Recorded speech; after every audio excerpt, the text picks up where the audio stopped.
একটা লেগ স্পিনারের আক্ষেপে বাংলাদেশ ভুগেছে লম্বা একটা সময়। এখন এক রিশাদ হোসেন তার ঋণ মেটাচ্ছে। অথচ এই রিশাদই এক সময় দেশের ঘরোয়া ক্রিকেটে দিনের পর দিন ম্যাচই পেতেন না। বেঞ্চ গরমের রিশাদকে এখন প্রায়শই ডাকা হয় ক্রিকেট বিশ্বের বড় অনেক লিগেও। বিগ ব্যাশে দল পেয়েছেন, দল পেতে পারেন আইপিএলেও। নিজে অপেক্ষায় থেকেছেন, উপেক্ষিত হয়েছেন। এখন তাই নিজের অভিজ্ঞতা তুলে ধরছেন এই উঠতি লেগ স্পিনারদের কাছে। বেঞ্চ গরম থেকে বিগ ব্যাশের দলে এক বিশ্বকাপে বাংলাদেশের সেরা পারফর্মার রিশাদ তো লেগ স্পিনের নিজের জীবনটাই বদলে দিয়েছেন। পাকিস্তানের শাহেদ মাহমুদ বিসিবির গেম ডেভেলপমেন্টের কোচও ছিলেন। নিজে বাংলাদেশের খুদে ৮০ লেগ স্পিনারের আবিষ্কারক। দেশের আনাচে কানাচে থেকে খুঁজে এনেছেন লেগ স্পিনার। রোজ মিরপুরে কেউ থাকুক বা না থাকুক, শাহেদ মাহমুদ এই লেগিদের সাথে কাজ করবেনই।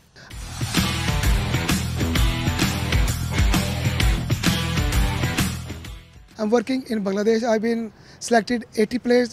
After that, we shortlist or 24 players. After that, we start camp. This is my second camp in Mirpur. I'm working. Main thing is leg spin bowling. In these days, very important. Especially you playing T20 or one day everywhere.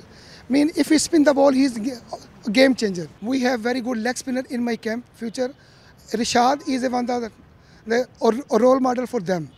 Today he came in our camp. All the players are very happy. He gives some tips. He share with everything with them. Inshallah, we have a bright future in Bangladesh for spin bowling. Especially, skill is there, talent is there, but need to play. I told them, it is my advice.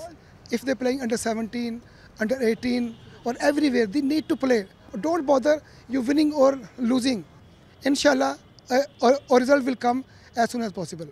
Rishad পেরেছেন, এখন অবশ্য পারতে হচ্ছে তাকে। আর এদিকে leg spin নামের cricket সম্পদের খোঁজে বাংলাদেশের ক্রিকেট। বড় স্বপ্ন দেখতে হয় সবসময়। এই খুদে লেগিদের স্বপ্নটা অবশ্যই বড়। সাকিব আল হাসান যখন তার ক্যারিয়ারটা শুরু করেছিলেন, তখন ছোট্ট একটা ইন্টারভিউতে বলেছিলেন যে তার স্বপ্নটা আকাশ ছোঁয়ার। আমার ঠিক পেছনে যে লেগ স্পিনাররা রয়েছে, এই খুদে লেগ স্পিনারদের স্বপ্নটাও ঠিক আকাশ ছোঁয়ার। আগের দিন কিংবা আজও মোহাম্মদ আশরাফুলের সঙ্গে তাদের আলাপ হয়েছে, আর আলাপ হয়েছে রিশাদ হোসেনের। যে রিশাদ হোসেন একটা সময় ম্যাচ খেলতে পেত না, সে এখন বাংলাদেশের টি-20-র অন্যতম বড় হটকেক। রিশাদ যেমন আলো ছড়াচ্ছেন আন্তর্জাতিক ক্রিকেটে, এই লেগিরাও নিশ্চয়ই পারবেন। তারা স্বপ্ন দেখছেন, আর সেই স্বপ্ন পূরণের জন্য এই মিরপুরের হোম অফ ক্রিকেটে টানা পরিশ্রম করে যাচ্ছেন। তাদের এই পরিশ্রম একটা সময় তাদের হয়ে কথা বলবে নিশ্চয়ই। আপাতত আপনি সেদিনের অপেক্ষায় থাকতে পারেন, যেদিন বাংলাদেশ অনেক অনেক লেগ স্পিনার পাবে, হয়তো এখান থেকেই। Rifat Emil, T Sports, Dhaka. And click on the bell icon. Follow us on Facebook and Instagram. Download T Sports app to enjoy exciting games and highlights. Visit tsports.com.